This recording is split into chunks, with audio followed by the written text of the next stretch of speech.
welcome to Millennium News Hour. I am Tanziba Naurin. In today's bulletin, we will get you detailed news from across the nation and the world. Let's begin with the headlines of the day. Narrow Democratic leads tighten in key Arizona races.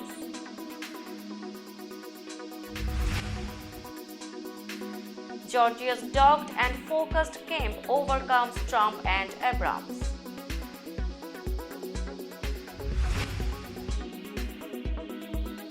Abortion supporters win in conservative, liberal states.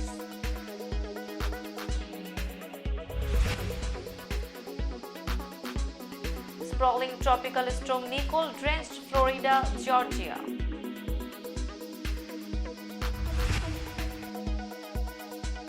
Xi Biden meet China-US red lines in focus.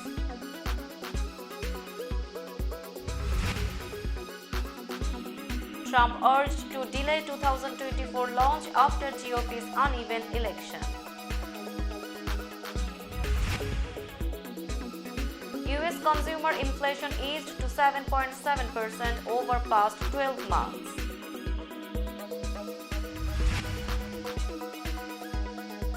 Michelle Obama shares personal stories of coping in new book.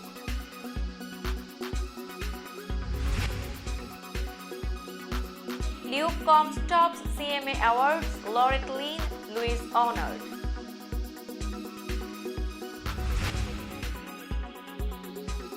US weather satellite test payload launched into space.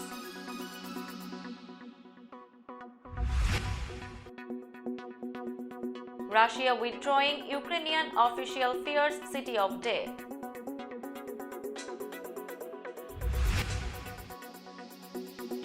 Putin won't attend G20 summit in Bali, Indonesian officials say.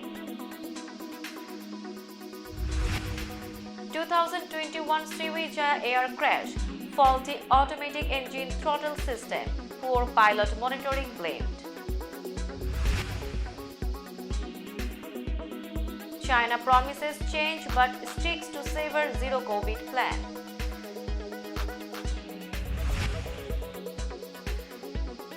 Fox's NFL pre-game will do Veterans Day show from Qatar.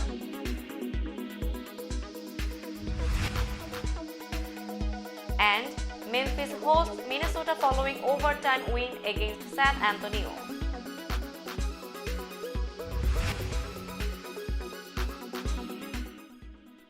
Now news in detail. Arizona Democrats maintained small but dwindling leads over their Republican rivals in the races for U.S. Senate and Governor, contests that could determine control of the Senate and the rules for the 2024 election in a crucial battleground state. The races remained too early to call 2 days after the election, with some 600,000 ballots left to count, about a quarter of the total cast. Protracted vote counts have for years been a staple of elections in Arizona, where the overwhelming majority of votes are cast by mail and many people wait until the last minute to return them. But as Arizona has morphed from a GOP stronghold to a competitive battleground, the delays have increasingly become a source of national anxiety for partisans on both sides.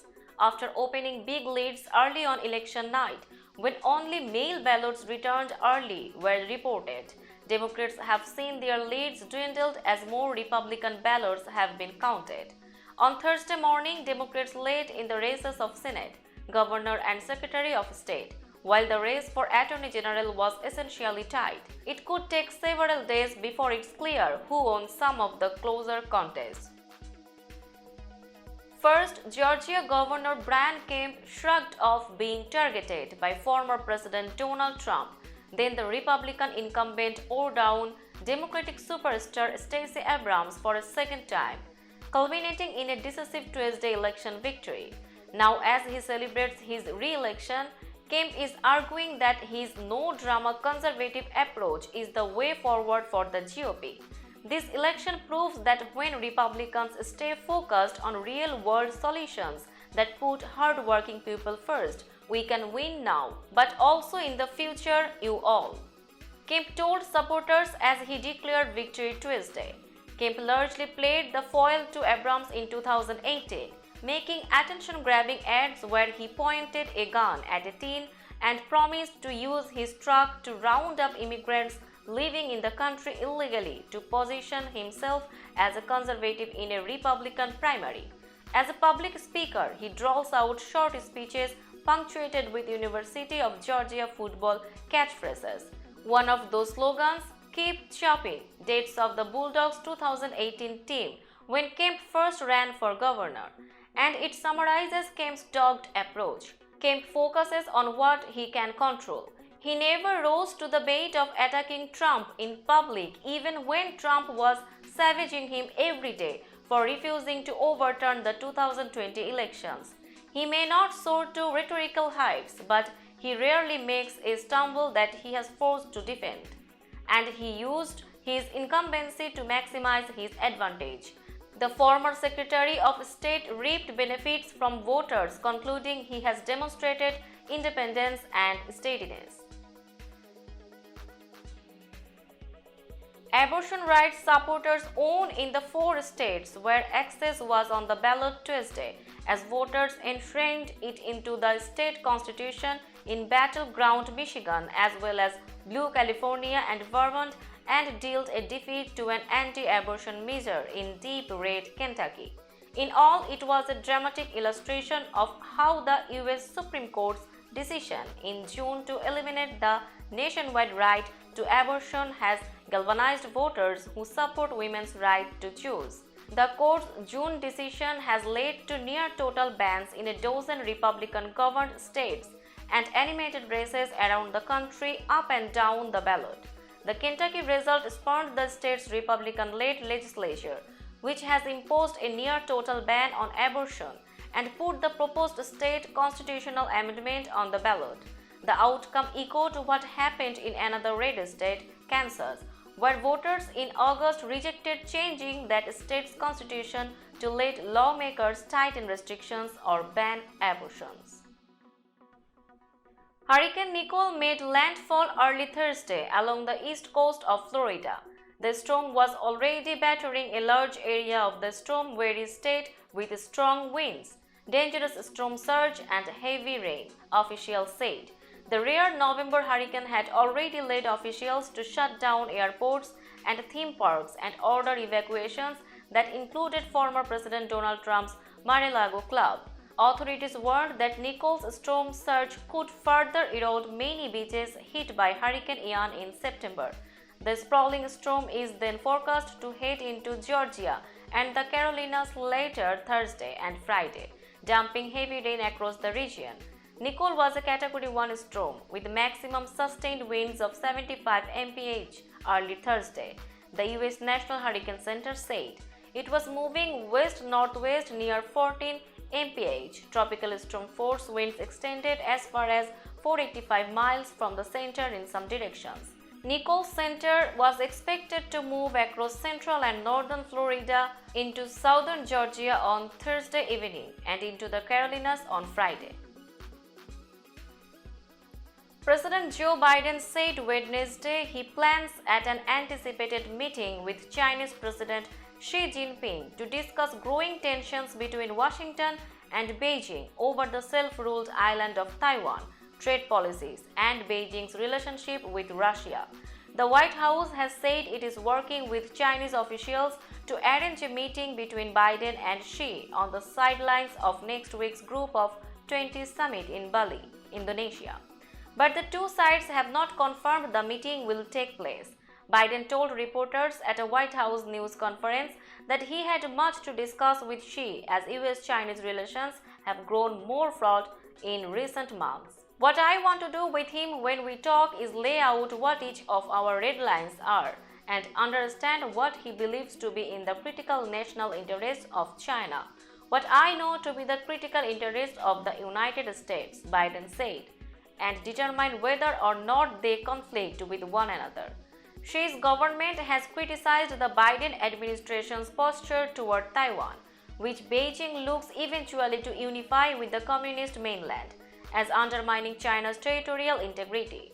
The Chinese president also has suggested that Washington wants to stifle Beijing's growing influence as it tries to overtake the US as the world's #1 economy. It was supposed to be a red wave that former President Donald Trump could triumphantly ride to the Republican nomination as he prepares to launch another White House run. Instead, Tuesday night's disappointing results for the GOP are raising new questions about Trump's appeal and the future of a party that has fully embraced him, seemingly at its peril, while at the same time giving new momentum to his most potent potential rival. Indeed, some allies were calling on Trump to delay his planned announcement next week, saying the party's full focus needs to be on Georgia, where Trump backed football great Herschel Walker's effort to unseat Democratic Senator. Raphael Warnock is headed to a runoff that could determine control of the Senate once again. Trump sought to use the midterms as an opportunity to prove his enduring political influence after losing the White House in 2020. He endorsed more than 330 candidates in races up and down the ballot, often elevating inexperienced and deeply flawed candidates. He reveled in their primary victories, but many of their positions, including echoing Trump's lies about a stolen 2020 election and embracing hardline views on abortion, were out of step with the political mainstream. Price increases moderated in the United States last month in the latest sign that the inflation pressures that have gripped the nation might be easing as the economy slows and consumers grow more cautious. Consumer inflation reached 7.7% in October from a year earlier and 0.4% from September, the Labor Department said Thursday. The year-over-year gain was the smallest since January. Excluding volatile food and energy prices, core inflation rose 6.3% in the past 12 months and 0.3% from September. The numbers were all lower than economists had expected. Even with last month's tentative easing of inflation, the Federal Reserve is widely expected to keep raising interest rates to try to stem persistently high price increases. Many economists warn, though, that in continuing to aggressively tighten credit, the Fed is likely to cause a recession by next year.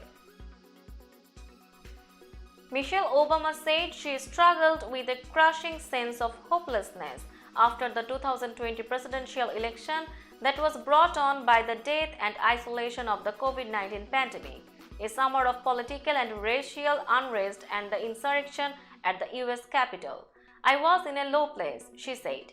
Then she got an idea. Everyone was searching for some answers of how to cope, and for some reason they were asking me, "What do you do?" I had to start thinking about that, the former First Lady told People magazine in an interview pegged to Tuesday's release of her second book, The Light We Carry: Overcoming in Uncertain Times. She was set to open a six-city book tour in Washington on that day.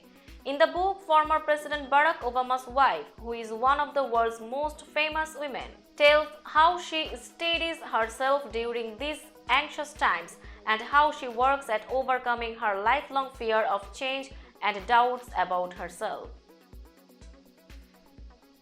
Luke Combs was crowned Entertainer of the Year at Wednesday's Country Music Association Awards, the second year in a row that he has taken home the night's top honor. The show opened with Carrie Underwood, Miranda Lambert, and Reba McEntire playing tribute to the late country queen Loretta Lynn. The superstar trio performed a medley of Lynn's hits including You Ain't Women Enough, Don't Come Home A Drinking, and Coal Miner's Daughter, as images of Lynn were projected behind them, and audience members sang along. Rock pioneer Jerry Lee Lewis, who like Lynn died last month, was honored with a fiery tribute by Elle King and the Black Keys. Alan Jackson accepted the Lifetime Achievement Award, recounting how a movie about Hank Williams inspired him to move to Nashville when he was flat broke. He teared up during his speech, ending it by telling the audience, "I'm still living that honky-tonk dream, you all."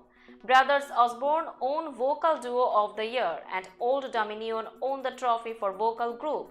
Chris Stapleton won Male Vocalist of the Year, his sixth win in the category. Brian Combs, Eric Church, and Morgan Wallen were also nominated. A satellite intended to improve weather forecasting and an experimental inflatable heat shield to protect spacecraft entering atmospheres were launched into space from California on Thursday. A United Launch Alliance Atlas V rocket carrying the Joint Polar Satellite System 2 satellite and the NASA test payload lifted off at 1:49 a.m. from Vandenberg Space Force Base northwest of Los Angeles. Developed for the National Oceanic and Atmospheric Administration, JPSS-2 was placed into an orbit that circles the Earth from pole to pole, joining previously launched satellites in a system designed to improve weather forecasting and climate monitoring. Mission officials say it represents the latest technology and will increase precision of observations of the atmosphere, oceans, and land. Now it's time for global updates. Russia said its troops began pulling out of a strategic Ukrainian city on Thursday, a retreat that would represent a humiliating defeat in the grinding war. Ukrainian officials acknowledged Moscow's forces had no choice but to flee, but stopped short of declaring victory in Kherson. It was difficult to know what was happening in the industrial port city, from which tens of thousands have fled in recent weeks. Some Western observers, including the highest-ranking US military officer, said they believed the Kremlin's forces have been forced to pull out, though a full withdrawal could take some time. Ukrainian officials have warned for weeks that any announcement of a Russian retreat should be treated skeptically. They have accused Moscow of plotting to lure Ukrainian troops into an ambush and said Russian soldiers have donned civilian clothes in an effort to melt into the city's population. But on Thursday, Ukraine's Armed Forces Commander-in-Chief Valery Zaluzhny said that the enemy had no other choice but to resort to fleeing, since Kiev's army has destroyed logistical routes and supply system, disrupted the system of the enemy's military command in the area. Russian President Vladimir Putin will not attend a gathering of leaders from the group of 20 nations in Bali next week, an Indonesian government official told Reuters on Thursday. Putin will be represented by Russian Foreign Minister Sergei Lavrov. Jyoti Mahardi, a spokesperson for the Coordinating Minister of Maritime and Investment Affairs, said, "The Russian president is due to join one of the meetings virtually," he said. As G20 host, Indonesia has resisted pressure from Western countries and Ukraine to withdraw its invitation to Putin from the Leaders' Summit and expel Russia from the group over the war in Ukraine, saying it does not have the authority to do so without consensus among members. Indonesian President Joko Widodo, in an interview with the Financial Times, said Russia was welcome at the summit, which he feared would be overshadowed by a very worrying rise in international tensions. Indonesia has also invited Ukrainian President Vladimir Zelensky, who has said he would not take part if Putin does and was expected to join virtually. A faulty automatic engine throttle system that was not properly monitored by pilots led to the deadly January 2021 crash of a Sriwijaya Co 737-500 jet, a final report by Indonesia's air accident investigators said on Thursday. The crash into the Java Sea, which killed all 62 people on board, was Indonesia's third major commercial plane crash in just over 6 years and shone a spotlight on the country's poor air safety record. Indonesia's National Transportation Safety Committee said investigators had found it difficult to analyze the situation in the cockpit of the 26-year-old jet because the captain's voice was not recorded. KNKT said there had been no regulations and guidelines on upset prevention and recovery training by airlines that ensured a pilot's ability to help prevent unusual situations from occurring and recover from them in a timely manner if they did occur. Sriwijaya has since carried out such training for its pilots, KNKT said. Chinese leaders promised Thursday to improve quarantine and other antivirus policies after public frustration boiled over into protest, but said they will stick to a severe zero-COVID strategy that has confined millions of people to their homes and disrupted the economy. President Xi Jinping's government is enforcing some of the world's most extreme antivirus restrictions despite rising costs, while other countries ease travel and other curbs. The government has given no indication when it might ease controls that have shut down Shanghai and other major cities for weeks at a time to find and isolate every infected person. The ruling Communist Party's 7-member standing committee said it will unswervingly adhere to zero COVID but promised to make it less disruptive. It said 20 changes, including in quarantine, testing and treatment, were approved but gave no details. The party promised to release stranded people who have been in quarantine or blocked for weeks from leaving cities where there are cases.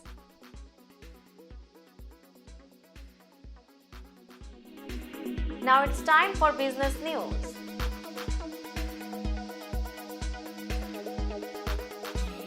Today's New York stock close price is 15,225.48. The NYSE Composite is increased by 637.72 points or 4.37%. Tokyo stock close price is 27,446.10. The Nikkei 225 index is decreased by 270.33 points or 0.98%.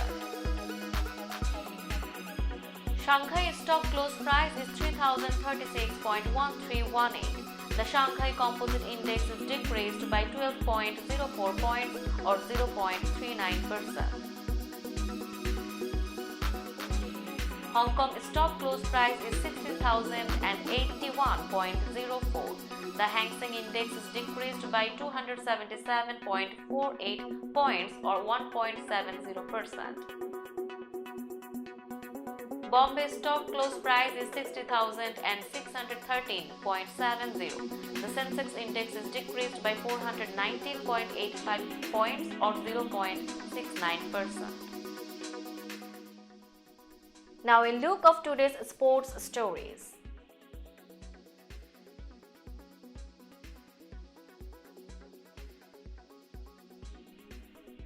Fox's NFL pre-game show is going international for the first time in 13 years for the annual Veterans Day show. This week's Fox NFL Sunday will originate from Al Udeid Air Base in Qatar. The last time the pre-game crew went outside the United States was 2009, when the show was at Bagram Airfield in Afghanistan.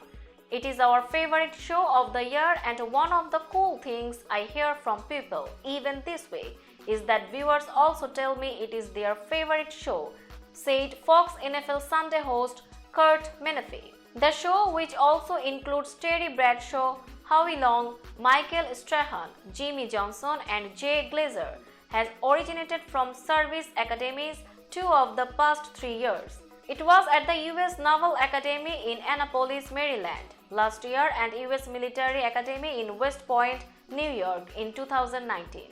The 2-hour program, which will begin at 11 a.m. EST, will spotlight the 75th anniversary of the Air Force, featuring General Charles Q. Brown Jr. It will include features on Hall of Fame coach Tom Landry and former Dallas Cowboys defensive back Chad Hennings. Memphis hosts the Minnesota Timberwolves following the Memphis Grizzlies' 124-122 overtime win against the San Antonio Spurs. The Grizzlies have gone 4-3 against Western Conference teams. Memphis is third in the Western Conference, shooting 38.6% from downtown, led by Jake LaRavia shooting 52.0% from three-point range. The Timberwolves are 5-5 in conference games. Minnesota ranks 8th in the NBA, scoring 15.0 fast break points per game. Anthony Edwards leads the Timberwolves, averaging 3.3. Let's have a look on today's weather chart.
That's all in today's news. Keep watching Millennium News 24 for latest updates. Millennium TV USA and Millennium News 24 network is transmitted and available to be watched free for all LED TVs such as Sony, Samsung, LG, Roku TV, Amazon TV and Apple TV. And also in all European countries and Australia, available with the Sky Network, Worldwide Jago TV, Radiant IPTV, Worldwide Jago BD Network and Horizon Satellite globally. Stay connected with us for all types of informative and entertainment programs. Thank you.